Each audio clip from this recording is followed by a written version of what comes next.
Hey! Tamba! At eto na sila, ang nag-iisang masugid na tagahanga ni Nicole Lial.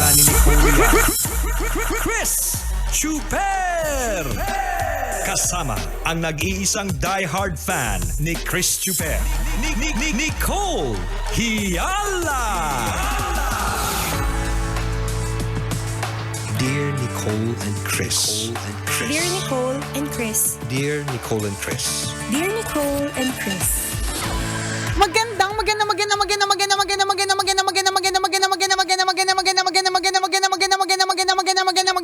Magandang Merry Christmas! Pasko na! Pasko na sa Pilipinas!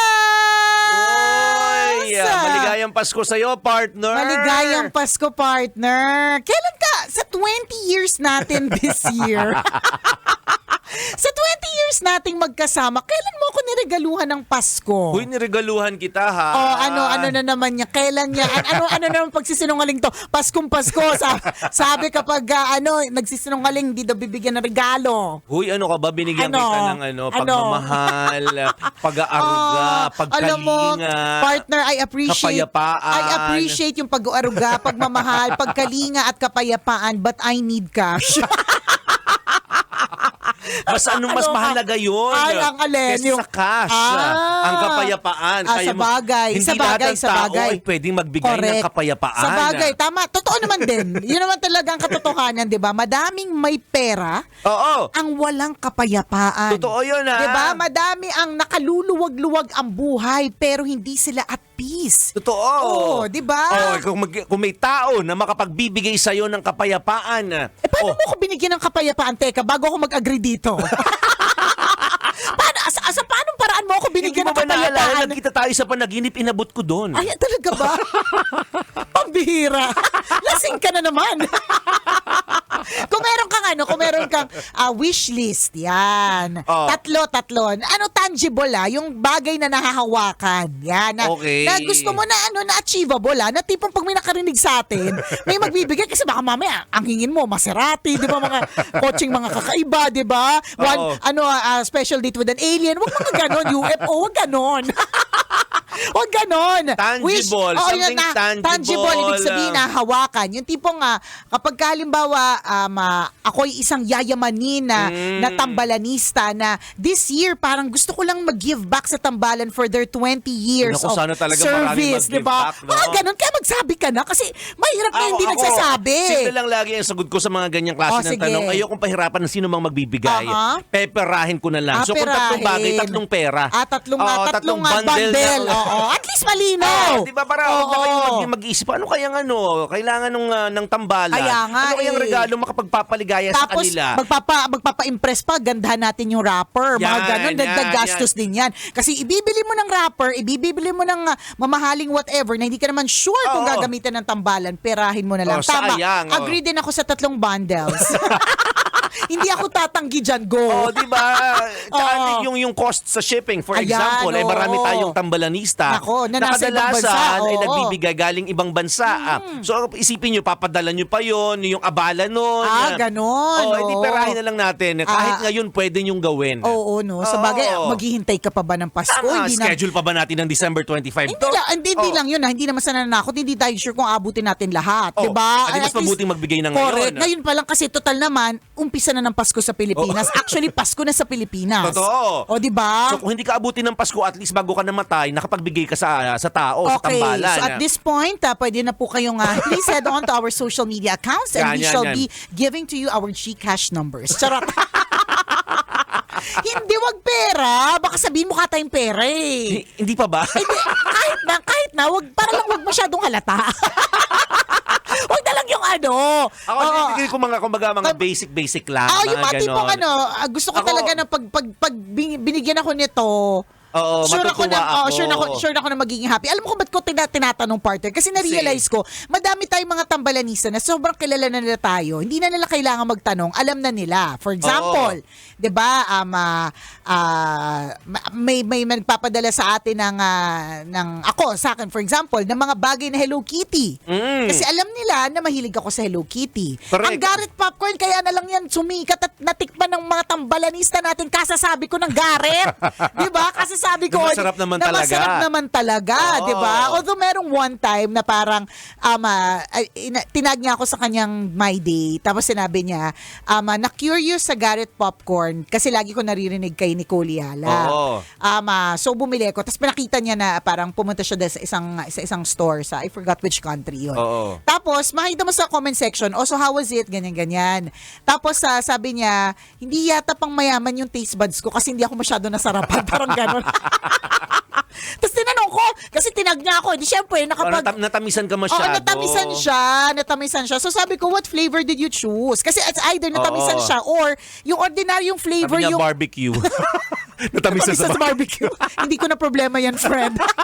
Feeling May ko problema ka na talaga sa panlasa. Feeling ko ikaw yung may problema.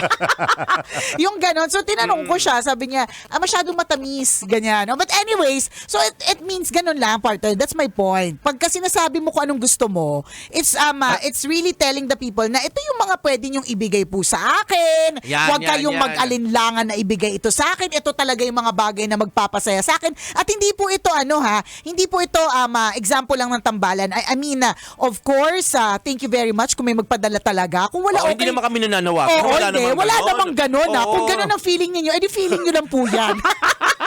Wala po. Sabi niya, huwag nyo nang bawiin.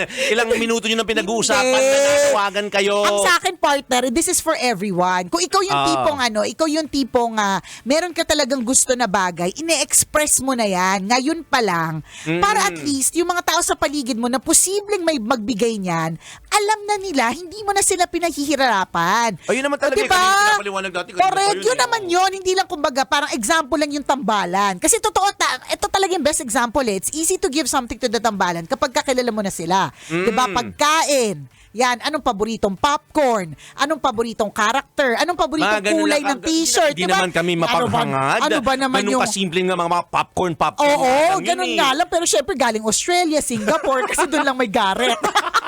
Sabi niya pambihira. Diba? Pero gano'n. Tapos, di ba yung alam po natin na yung mga telepono natin nakakarinig. So kapag ka meron kang gustong bagay, yung asawa mo, yung cellphone niya, dapat laging nandun sa may paligid mo, tapos sinasabi mo na kung ano. Diba? Sekusana bag, ganyan. O kaya... So and panty. Correct. Ring light na malupit. Gano'n.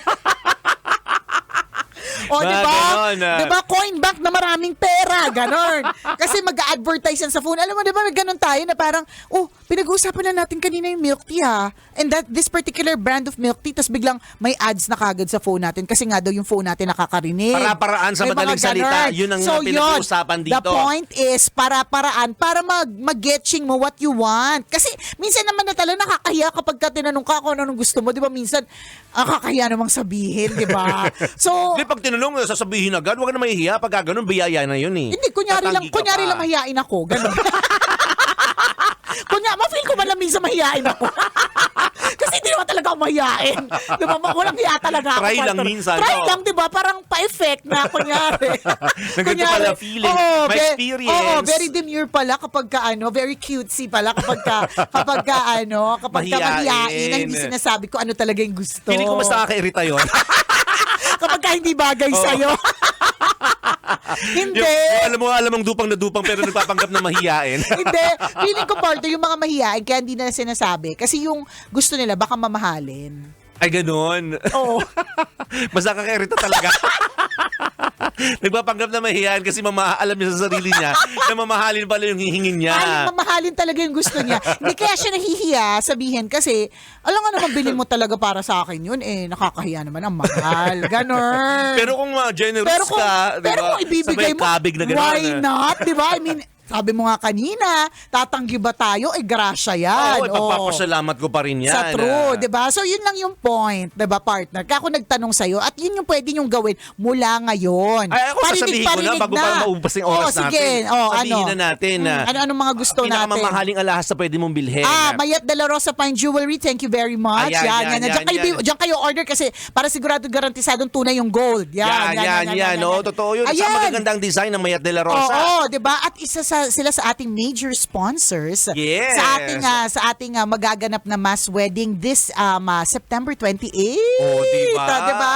Thank you Mayat de la Rosa Fine Jewelry. At ano yan, magandang pangregalo yan sa mga kaibigan nyo, sa mga mahal nyo sa buhay.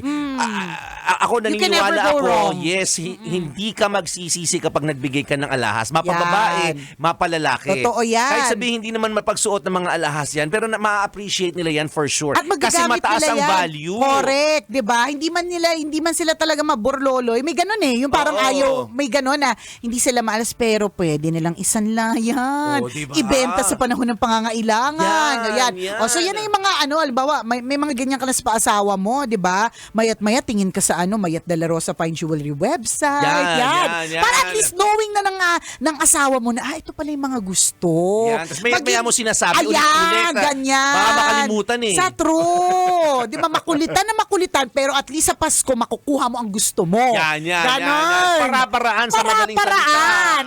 Di ba, mabalik tayo sa tambalan tayo, partner. Ikaw, Ay, ako syempre. Bukod sa alahas. Ako inaasahan mo na talaga, Rogador family. Name drop. Mag-mention na tayo. Sila na yung napaka-generous nag-name drop. Kapag nagpapadala ng package, ang lalaki. Di ba, nagbigay ng sapatos, lahat yun nagustuhan. Sa truth. Hindi sundan lang. Kung ano yung ginagisnan, ipagpatuloy lang. Parang alam naman na ang size. Ganon, di ba? So, hindi na mahihirapan. so go lang, di ba? Ayaw namin, walang pipigil sa inyo. Wala. Hindi namin kayo pipigilan. At ayaw namin pahirapan na, di ba, sapatos na. Di ba? Yan, sapatos. Ganyan. Sino pa? Ice wine. Yan. Ice wine, masarap ice wine, din. no? Masarap Grabe, din. partner. Ibang level. Kapal talaga ng mukha nitong Diba? dalawang.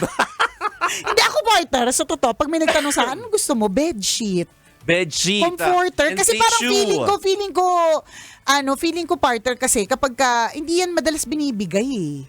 Tsaka mahal Yung din yun. comforter kasi. Yung Yung pang-hotel, yung makapal. yung malambot, yung may makapal duvet. pero malambot. Yung duvet, yung may ganun. Yung Ano yung duvet? Basta. Bidet? Bidet. Okay lang din kung bigyan niyo akong bidet. Basta yung stainless. Yan. Stainless yung hindi nagkakalawang. Sa amin kasi nangangalawang na eh. Tapos yung isa nabasag kasi plastic, di ba? Chrome lang yung diba? iba. Chrome lang. Dapat So, stainless talaga. steel. Okay lang. Kung wala kung mas mahal po ang duvet, comforter, bidet. Di ba?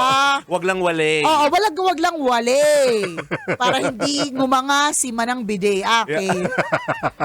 Sige na. Tama na to. Tapusin na natin ite. Maganda pag-usapan na to. Yung mga ganyan bigayan ng regalo dahil September na. Before we all know it, Pasko na. Hindi mo mamamalayan. Mabilis ang takbo ng araw. Partner, meron kasi ako usually binibigay na parang maramihan, yung parang as a whole, ito yung binibigay ko, usually parang ganon. So nag-umpisa na akong para hindi masyado mabigat para sa akin. August pa lang tawag doon, Luluto ka na. Hindi. Oo, niluluto ko na yung biko na. Habang may budget pa ako. Ilulutuin ko na yung biko na Agosto pa lang. Hayaan Yung mo mga na. cookies. The partner, yung mga bibigyan ko naman ng biko, mga certified matitibay naman yung sikmura. So, carry nila okay yan. Hindi. Nag-down payment na ako dun sa mga dun sa mga supplier. Nang anong pabibigay mo? Di ba sa kung ano man, para pagdating ng Christmas, pagdating ng December, hindi na siya masyado mabigat. Kasi alam nyo po, kapag isang bulto mo yan ng Pasko talaga, ng December. Ay, naku, ramdam na ramdam mo yan. Ramdam mo. Napagastos ka, ganun yung feeling. Totoo. Unlike yung later part of August o kaya itong September na ito, ganyan. Nag-uunti-unti ka na, ganun. So mag-order ka na ng ham, di ba? Oo, pwede naman. Ngayon pala. Basta siguraduhin mo lang. Kung gusto mong ikaw magluto ka na ng biko. Ako okay ng lang sa akin. cookies. Ako walang problema dyan. Basta siguraduhin mo lang na yung mga pagbibigyan mo matitibay yung sikmura. Kung hindi, wag ka muna magluto today. siya, maraming salamat sa pag-banding sa amin. Mamaya tayo ulit banding para sa kwento na mahiwagang Burnay. Muli ako ang kumikinang ina mo na si Nicole Yala. At ako naman si Cambio King Chris Chuper. Na nagpapaalala, una magdasal ka para mabuhay ka, pangalawa mag-toothbrush ka para mabuhay naman iba. Yun! Kailangan pa bang i-memorize yan? Love Radio. Basic!